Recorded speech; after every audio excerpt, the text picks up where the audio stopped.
You guys are my longest standing clients, which is really cool. And we are here to make tortillas. Right, so the comal is a large flat griddle. Plus it gets super hot, which is, tortillas are easy, but they're also difficult if you don't follow the techniques that are needed. So you have to have something that's like really hot, cast iron. I think something really special about this process is that it's handmade, and so you're getting this experience that really links you back to cultures. And I was in Guatemala last year, 2 years ago, and you could hear as you're walking down the streets the pat pat pat as everyone was making their tortillas. And I think that's like so special. I think I felt the same way in Mexico when I learned how to do this initially, which was on vacation, and I just was so curious with these women who would wake up in the morning and start making these fresh tortillas every day. And that's how I learned, by asking them, hey, can I come into the kitchen with you and learn how to do this? And came back and showed Bettina, and now we're Chaia. So the importance of going on vacation, right? Yes, can yes. lead to starting your business. So tell me like a one-liner about what Chaia is all about. Chaia means life in a lot of different words. It's a Sanskrit word, a Hindi word, L'chaim in Hebrew, all meaning life affirming. And you guys use vegetables, and it's bringing life to us. Everyone eat more vegetables. It's important. Right. All right, so let's get started. So we are going to use this Bob's Red Mill masa. This is called masa harina, which is what you're going to find in the grocery store. You can make an equally delicious corn tortilla with the dried masa harina. So it's pretty much 2 to 2. So it's 2 parts masa harina. So we have 2 cups of that, and we have 2 cups of hot water. All right. And I'm not going to put it all in because sometimes you need to mix it, see what the consistency is, and then add more. From what I know, it's all about the feel. You need It's a all certain about the feel. So texture. you just don't want it so it's sticking to your fingers. Yeah. And then how much oil did you So that was about 1 tablespoon. Okay. And a pinch of salt. I'm going to put it in. And always add a little salt because it So brings you out just the corny flavor. Yes. Mix it with your hands. I mean, maybe it relieves stress, right? Like I always types think of things. yes, 100%. So that's the great thing about this. If it is a little wet, that's good. You just can add a little more of the dry to get the right consistency. And then we have our tortilla press that we order from Amazon. Easily accessible for all home cooks. And how many tortillas do you go through in a day, or make? Oh gosh. Hundreds. It's time to get your hands dirty. All right. All right, so jump in.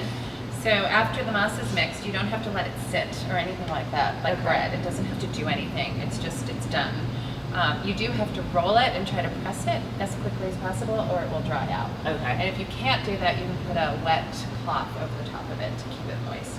But what we're doing is just making these into like golf ball size balls. So I'm gonna hold this up. So this is just a plastic bag from the grocery store. The closure part cut off and the sides cut off, so you can make this. We did search in Mexico to see if there was some sort of tortilla press, cloth or plastic item, and there's nothing. This is what they do. This is plastic. Ziploc should be sponsoring Mexico. Exactly, I know, right? So we take one, you put it in the center. All right. You close it up. When you press it, you have to get used to the press and how hard to press. So when you press it, you open it up, you take it in your hand, and it should come off the paper effortlessly. If it sticks and you have to pull it off the paper, the masa is too wet. When you put it onto the comal, you want to just kind of drag it along, let it sit. Okay, so you want your stove top to be at high. Yeah, really, you want it to have a little bit of coloring underneath it, some dark browns. And when you flip it over, it doesn't remain on the other side quite as long, that it's ready to flip over. Beautiful. Okay, your turn. You're up. So flip it into your hand. Yep. So see that side's super thin. Yep. Yeah. Partially. Can I throw it on there, or is it gonna? Yeah. Just put it on. It's fine. It'll still taste as good. Yes, this is true. I think I need to practice these a few more hours before I really master the skill. Okay, well, we'll have you back in a month, and it's 125 minutes. Perfect. When I first started working with you guys and I came down here, I remember, I think it was the first time I shot with you guys, I was like, I need these tortillas in my life. And I took, I think, like 12 home with me. And I was just eating them in the car going back to Connecticut.